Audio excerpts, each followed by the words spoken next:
I'm Ava DuVernay, and I'm so pleased to welcome you to this day that we've been waiting for so long.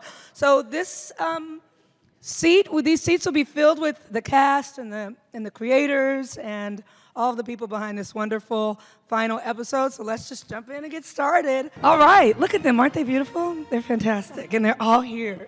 Exciting. So let's get started and just dive in. As the only other person to take the reins of this twice, besides Mr. Lucas, what was the difference between your first day working on Rise of Skywalker and your first day working on Force Awakens? What happened in the middle? Were you more confident? Were you just as scared? What happened?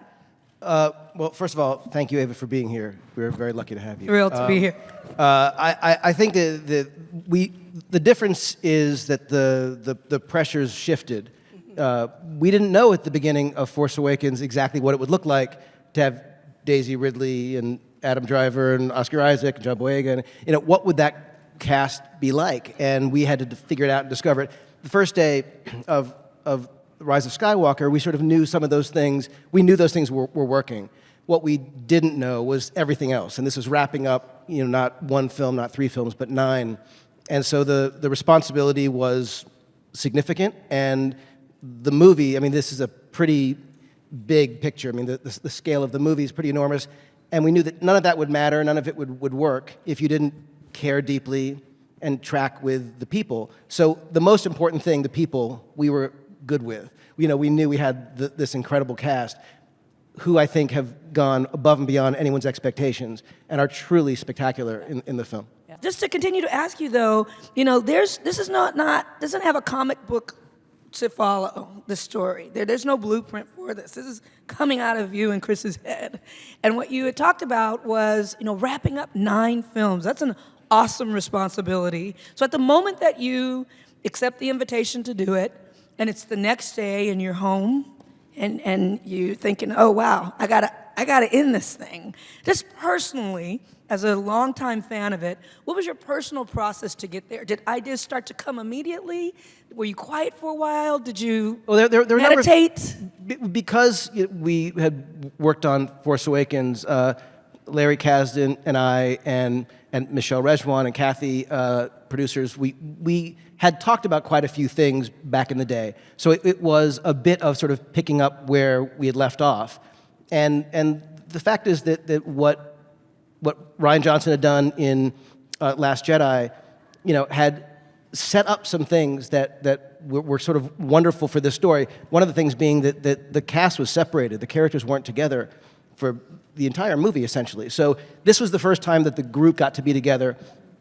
Chris and I got together. We knew immediately we wanted to, tell a story of a group adventure. There were some very specific things that we were both drawn to immediately. And we just started doing the thing that you do, which is you say, what do you desperately want to see? What feels right? Why JJ? Why JJ? Why this guy? The one thing I know about Star Wars, and the one thing I know about these kind of tentpole movies, is this unique combination of needing dramatic storytelling, gravitas, and a great sense of humor. And I think that there's few filmmakers that really embody both of those things and also have the capability to really manage something this huge. And JJ was my first choice. So that was an easy one. Absolutely, yes, yes. Chris, when the initial call came in to co-write this screenplay, how long did the kid in you do somersaults before the writer in you started to hyperventilate? Because I don't even know how you approach something like this. I think I was on East 12th Street in Manhattan when I spoke to JJ. JJ had been calling and leaving messages, and I was in a screening. And I didn't have JJ's cell phone number in my cell phone, so it was sort of a random 310 number. And I thought, why is this random person in Los Angeles calling me? Right. And finally, I listened to the message, and I sort of hyperventilated a little, and I called back. And he said, hey, do you want to write episode 9 with me? Wow. Didn't say the word star or wars, just said right. episode 9. So for a good 8 minutes, I let myself sort of leap into the air, and then we realized, oh my God, we have to land this vehicle somehow. Yeah. We have to land the biggest Star Destroyer in the world on this, on the head of a needle. and then we got to work. I live in New York, but I came out to LA, and JJ and I just started at Bad Robot. There's a room with these white boards, with these blank white boards, and we just started writing in dry erase marker on white boards, and then eventually the boards became a Word document that was 10 pages, and then 50 pages, and then 121 pages, and then that became the script. I'm going to jump into some of our newbies before we go to the OGs, as we call it in Compton, where I'm from. So let's start with Carrie Russell. Carrie Russell, who the hell are you? And what are you doing here? You play Zori Bliss. And I just have to tell you, love her. I mean, love her. She's hot. She's badass. From the moment you see her, I just wanted to see more of her. Can you tell us a little bit about her? How did you approach her? And did the anonymity of being masked as an actor add something new for you to play with? Definitely. No, JJ called me or emailed me and said, "Do you want to be in Star Wars?" And I was like, yeah. And, but then he told me about the idea about the mask, and yeah, personally, I love the mask. I mean, that's my fantasy dream sequence, that I can see everyone in this super tough version of myself, costume, and no one can see me. I mean, that's my dream. It's a real power play in a way, because no one can really see what you're thinking, but you can see everyone else.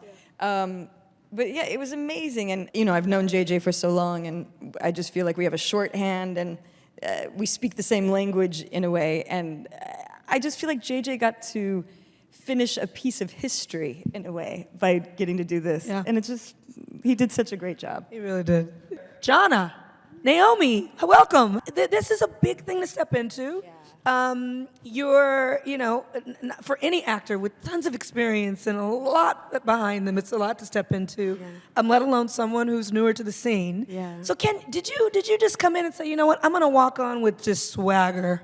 I'm gonna be fearless, or did you just, just kind of, how did you prepare? Did you have a defining moment where you knew how you were gonna approach this? I felt like it was really through the physicality.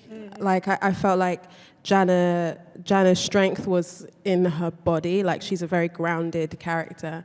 So when I got to training, that's when I started to be like, okay, I got this. right, okay. Like, being able to do pull-ups and horse riding, and then I guess with that came like confidence that I hadn't previously experienced, and then working with JJ and figuring out like what the balance was between, strength of a character, but also a vulnerable side. Someone with a heart. We don't always have to just be like strong and fierce, but you can also, sometimes vulnerability is strength at the same time. So kind of finding that balance was really interesting. And I feel like we found it by the end. I mean, literally, and also, like, because we watched it yesterday, I'm not being funny, like, I left it, like, my heart was beating so hard, and it's the most visually beautiful thing I've ever seen. It makes you feel like a child, and there was an element of feeling like a child on set that, I mean, it's like the whole cast allowed that to happen, and JJ was the one who allowed us to be here, so yeah, very grateful. Yes, well done. Kelly Marie Tran, you're back. You're back. What was the camaraderie like on set, getting the gang back together? Like I said, as you're watching it, it's just so heart expanding to see everyone in the same scenes together. What was it like actually doing it? It was really wonderful. I think that from the last film, there seems to be such a, bond between everyone. And then also the new guys. Like, everyone just feels, it sounds so cheesy and so cliche, and it is, but it truly feels like everyone's a family, and we're all just there to have fun and be part of something that's so much bigger than us as individuals. And that's a really cool thing to share with people, so. It felt like these scenes denoted community, right, in the scenes within them, but they also were very closely connected to Carrie. And so I wanted you to chat a little bit about, the feeling on the set around doing that work in her absence. I think for myself, I can only speak for myself, there is sort of this idea that, JJ has talked about ending 9 films, and Carrie was such a big part of all of that. So I think for me personally, there was a lot of wanting to honor this thing and do right by this thing. Jonas, Chewbacca. Why? Love it. Why has he endured? Why do we love him? What are the qualities that endear him to us? You've thought about him more than the rest of us. What is it?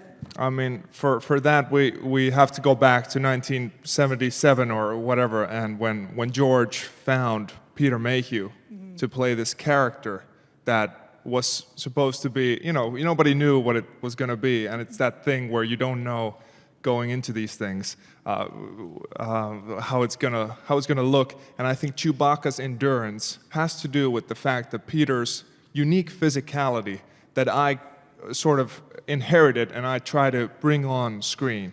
It created this character that moves not quite like a human. It's very unique, the way Chewbacca appears on screen, and the way he's.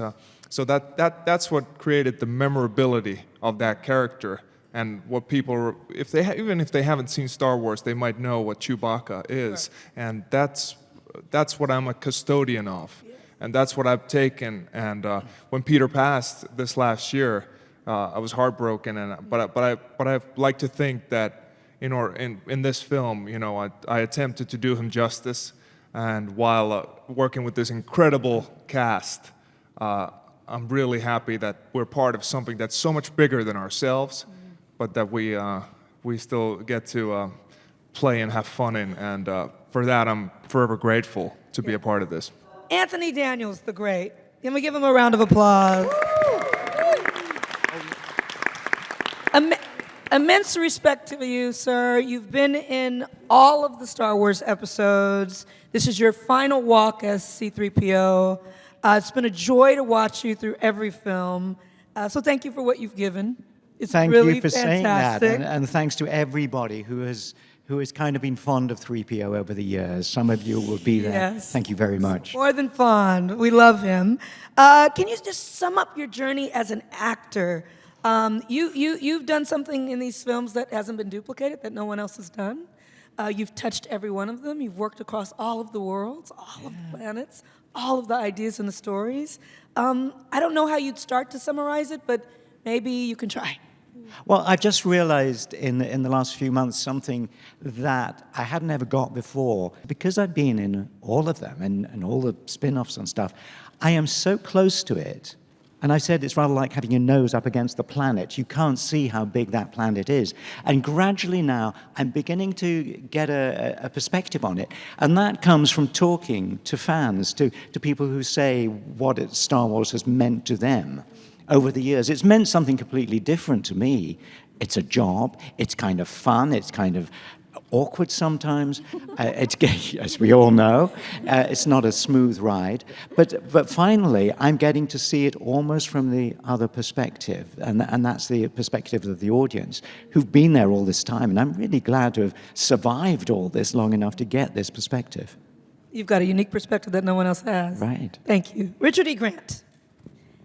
Your Twitter last night was epic. Your tweet was epic. You were on cloud nine after seeing this film. I'd just like you to talk a little bit about your reaction to the film for those who did not see. Can you get back to that moment and share with us what you felt? I thought that Disney would sue me for You were very emotional. because I think that you're not supposed to say anything about it, but I didn't tweet any spoilers about it at all. But having seen it first when I was a theatre student when I was 20 years old, and before any of the younger cast were even born, it's an extraordinarily emotional thing to see just the passing of time that goes through all of these movies. And it felt really like a combination of everything that I've read in the Bible, Greek mythology, The Wizard of Oz, all, rolled into one in this extraordinary summation of the whole story that delivers an emotional wallop at the end that I was totally unprepared for, and I was wiped out, and I barely slept. So thank you very much for having me. Mr. Williams, so your career is much bigger than movies for many people, and it is for me. And I just wanted to talk a little bit about Lando and how you approached it as an actor, coming back to a part so many years later. Did you look at the previous films? Did you just, use the script that was in front of you? What was your process as an actor to get back to him? I have a lot of admiration for this young man called Monsieur J.J. Abrams. Yes. And it was pretty much, when I worked with George, that was an opportunity to work with somebody who was really extraordinary. And here again, I have an opportunity to work with somebody who's really extraordinary. Actually, we worked together when he was doing Lost. I played myself playing a killer, which I thought was a very interesting idea. And I thought, this guy is really crazy. But fabulously crazy. But anyway, this has been a great pleasure for me, coming back to do Lando. I didn't think that it would happen. I just wrote it off, and I said, well, I did what I had to do, and that was it. But when I got the call from JJ, and then when we met, I just sat there and I just chuckled, because I thought it was just a wonderful gift. Yeah. So I'm a very, very happy human being right now. One of my favorite actors is up on this dais, and I feel like he can do anything. His name is Oscar Isaac. And Poe feels different in this to me. He's a bit, I think he was always supposed to be a bit of a swashbuckler, but he's like dropped into the swashbuckling thing in this. Like, it's all, you're dripping swashbuckling. Pants. Is it the pants? And the knee-high boots, really. I think it's really Michael Kaplan that really brought the swashbuckling to this one, What am I seeing that feels different in him from the previous? Yeah, I mean, he's kind of always been a bit of a wild card energy and figuring out where he fits in the story and what story is being told. And I think with this one, JJ and I talked a bit. I remember JJ being excited about kind of dirtying up the squeaky flyboy image that he's had for a bit and just revealing a bit more of his personality. And I think that really comes out because I've been taken away from my little box in space, and I get to join my friends this time, and you really get to see the interaction with the three and the hope that I think that he, in particular, brings in this one. There's a kind of a relentless, almost aggressive optimism that he has, and how that is tested, and how he tries to be there for his friends, tries to push them along even when it seems quite hopeless. And then I think also the way that we approached shooting a lot of these scenes, there was a looseness to it. There was things shot in big, beautiful, choreographed takes that are just astounding to watch, where you'll follow one character walking through this maze of an amazing planet with all these stormtroopers and aliens, and you realize it's all this one amazing continuous take with then us talking over each other. So it was that kind of trust that JJ kind of that allowed, I think, a real spark of vitality. You and John, I mean, John is like walking charisma, like charisma on legs. Like if you look up charisma in the dictionary, it's John with legs. The two of, I have a different dictionary, special one. But the two of you have, it might be the greatest bromance in. It's juicy. It's hot, it's good. But this connection, was it something that you all had to work at? Is it something that is contrived and you really don't like each other? Like how does this clicking that we see on camera? John, can you speak a little bit to the relationship? When Oscar first came in, there was some other actor that I read with, and the chemistry was blatant, and there was a natural vibe between me and Oscar. I don't even know why. I just liked the guy. And I just walked into my dressing room, and it was so sweet. He's like, you want to run the scene before? I was like, yeah. And then we just got in the dressing room butt to butt and ran the scene together. Yeah. And then from then on, we've been in that position ever since. I just think, it is what it is. It's just a good chemistry, and I think I felt most comfortable when I was while auditioning doing the scenes where Poe was involved anyway, because I've always liked the guys in the film. I just like the boys. You know, I love that. I love that element, and I was glad that we could find that in our relationship. Yeah, it really comes through. It's beautiful. It's really fun to watch. Anything that you learned from this part that you were surprised that you learned now that, you know, we're at the final episode from when you first tackled it to now? A big lesson that he gave you when he talks to you in his head. And I'm not talking about JJ, I'm talking about Finn. Oh, Finn. When Finn talks to you in his head, not when JJ talks to you in your head. What has he taught you? I just like loyalty. Loyalty is something that I find very, very important in my personal life. I think it's super important to be loyal and to understand the way in which people want to be loved and communicated with. It's like, you know, proactive love is something that Finn does on a day-to-day basis, you know. Throughout the film, a lot of the times, Ray is going off on this, you know, really hard journey as a character blessed with so much power, and Finn tries to support her in that journey, and sometimes it's hard. And, you know, in my real life, you know, if I've tried to get in contact with you 3-4 times and you're going off, I'm going to leave you alone.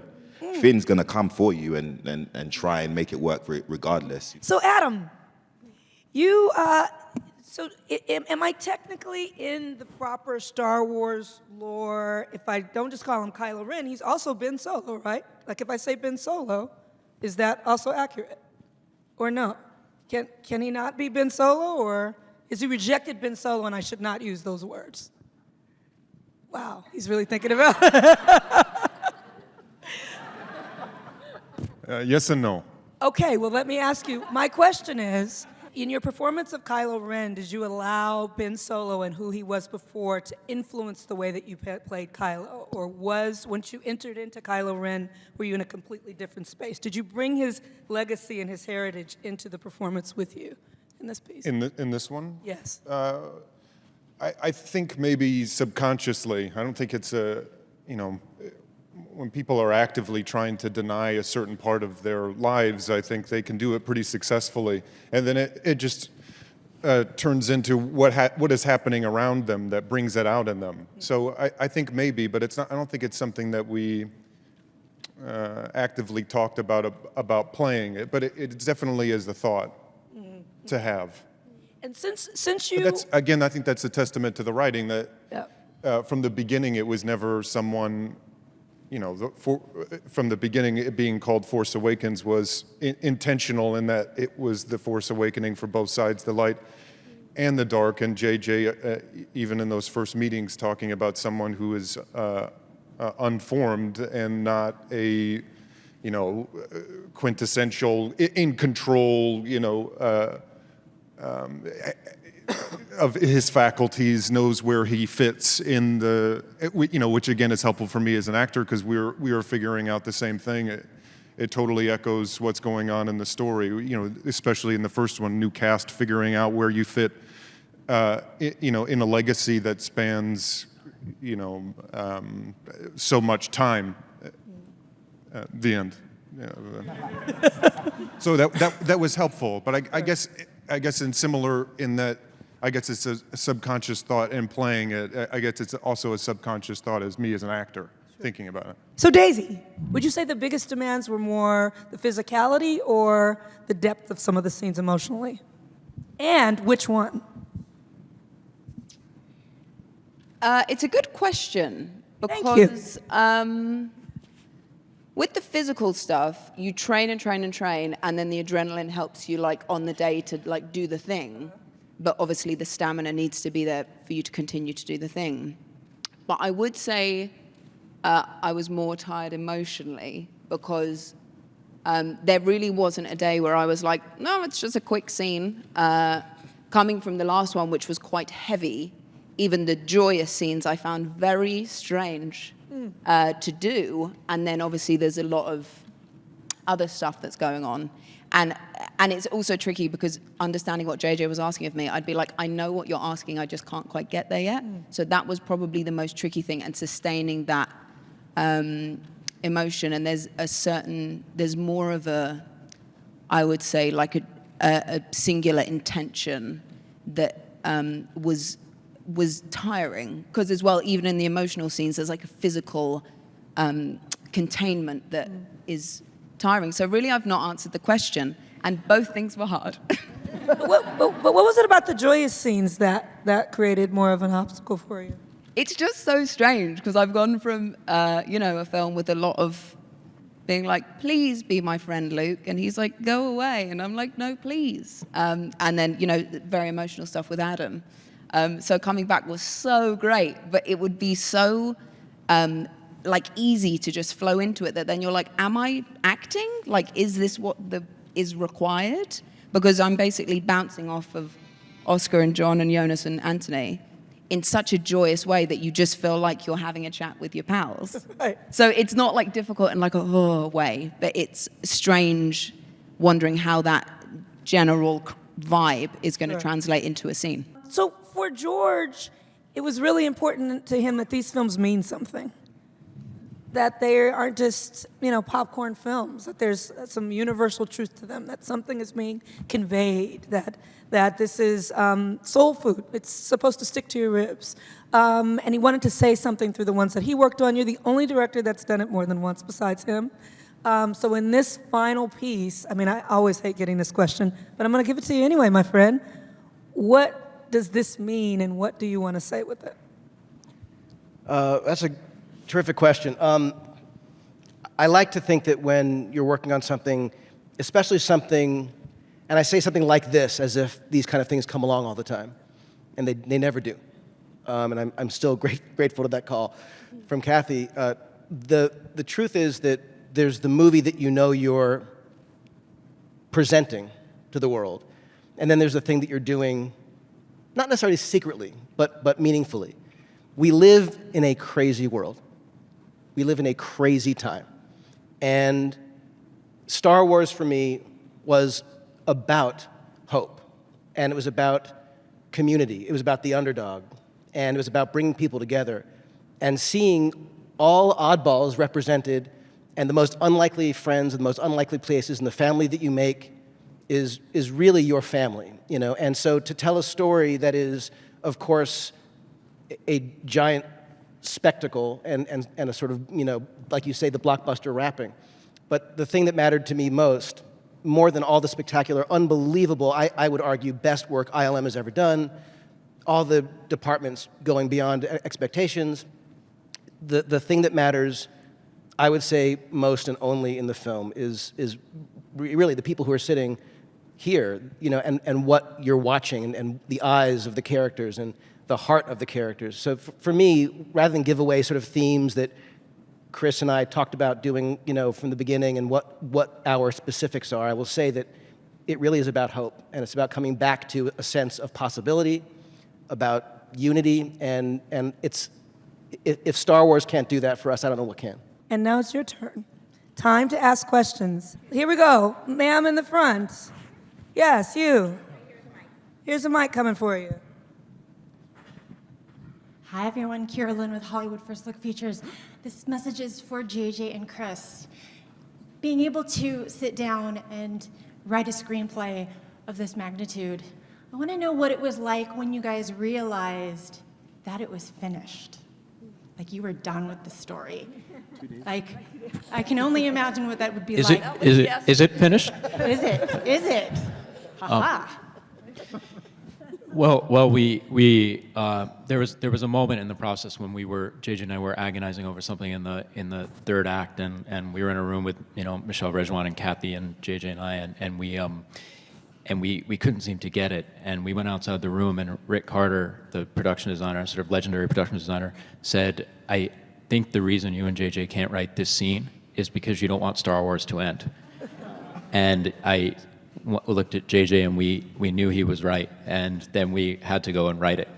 And then, of course, the movie is remade, on the set, and remade in editing, and remade in scoring, and remade in all kinds of ways. So we kept rediscovering the story.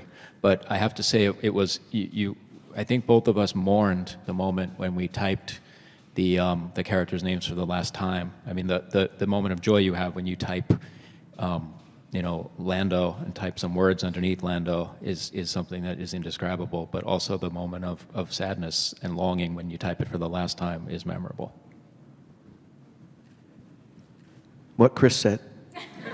I will only add that when I called Chris about asking if he would be willing to do this, and you screamed because you were such a Star Wars fan, which I had been told. I was such a fan of Chris's, had read a number of his screenplays, and Argo I thought was just so beautifully written, and I needed to have someone writing this with me who would, from the very beginning, remind me of how much Star Wars meant, who hadn't been inside of it before the way I had. And I said to Chris at the very beginning, if you do this, you're going to be with me the whole time to the very end. And Chris, being the humble man that he is, made some self-deprecating joke about how I won't want him around, whatever.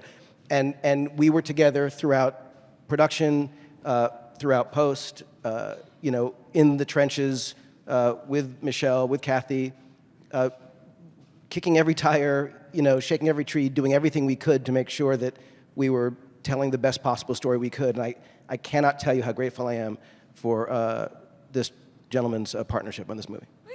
Yeah. Just questions for JJ. Can you tell me about the process of integrating Carrie Fisher into the film and how you worked her to the story, the footage you had found from The Force Awakens, and what that process was like, even emotionally, for you and everyone involved? Yes, I like everyone here who knew her, loved Carrie. And I knew her for a long time, not very well, but I knew her for a while before Force Awakens. And, obviously, as we've discussed, the idea of continuing the story without Leia wasn't a possibility. And there was no way we were going to do a digital Leia. There was no way we were, of course, ever recast it. But we couldn't do it without her. And when we went back to look at the scenes that we hadn't used in Force Awakens, what we realized is we had an opportunity. And we could use that footage, use the lines that she was saying, use literally the lighting. That was amazing. Okay, watch this. The lighting. That was creepy. Hi, Carrie. Yeah. Hi, Carrie. That's so Carrie, by the way, to do that. Yep. Really weird. In any event, we knew that we had an opportunity to use the footage to create scenes that Leia would be in. And of course, had Carrie been around, and it's still impossible for me to believe that she isn't, because we've been editing with her for about a year, and she's been very much alive with us in every scene. And it ended up being, if we had Carrie around, would we have done some different things here and there? Of course we would have. But we had an opportunity to have Carrie in the movie. And working with all the actors, including Billie, Lourd, her daughter, who's in scenes with her, we were able to, I think, do something that Carrie herself, I'd like to think, would be happy with. She's great in the movie, of course, and it's still emotional and moving to think of her and how sad we all are that she's not sitting here with us today. The question was, what do you want your legacy to be? I think in itself to be part of something, like a lot of people in cinema are talking about representation and change and aren't doing it. So I think in itself being part of a team of people that look a little different, that are from different places, like in whatever form that is, gender, race, whatever it is, I think that in itself is a legacy to be proud of. Yeah, I think, and like JJ was saying, this is a film of hope. And I think we are reflective of the world at large. There are a lot of people up against magnificent forces that are fighting the good fight, and and the characters aren't real, but what they're doing is perilous in cinema. So to be able to portray, even a tiny part of that in this crazy world is very special. Hi, congratulations on all the work that you guys have put in. My question is for John Boyega. I remember way back when you did Attack the Block and you had your first junket with like a press conference table. Like, how does it feel to have a global audience love you for this character and Finn and for this production, coming from where you came from as early on in your independent movies? Like, how do you carry yourself now with this global respect and love from the world? I don't know. I just I think I'm not the only one in it, so it's cool to be able to share the load. I guess I've been on this journey with Daisy really more than anyone else, just in terms of circumstance and understanding of culture. Well, pretty much there's a 100% understanding of our background and where we're from. And then while we were auditioning, obviously we were, you know, I had more money than Daisy when we were auditioning. I think you had like £17.55 in your account. And it was in minus too, so she was definitely going over the transaction limit. And we were just able to relate on that, even that kind of level where it's, you know, most of the time actors have this kind of like, you know, kind of mystery about the personal things. We stripped that bare, and I think that having this connection more than anything, like if I feel any type of way, or if I experience something that's weird, or if I'm at a store and I'm like, oh, I just saw something, I always just message Daisy, because I just know that that's somebody that would 100%, you know, relate. And I guess this way has been my way of experiencing, you know, the whole thing. But it's definitely also been a huge life change for all of us, and that in itself is exciting. Thank you, JJ. Thank you, everyone here. Thank you, Kathleen, for being the shepherd of this beautiful story, and thank you all for being here. Can't wait till you see it. You're gonna love it. Thank you.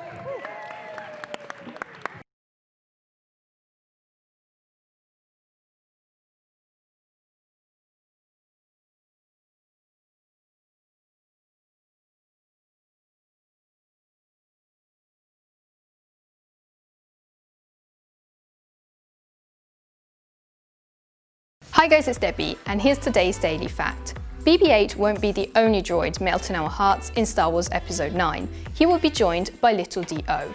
If D-O's design looks familiar, that's because it is an obvious nod to Luxor Jr., the famous lamp from the Pixar movies. Remember to click below to subscribe, on the side for more great content, and if you like my shirt, you can find it at the link in the description.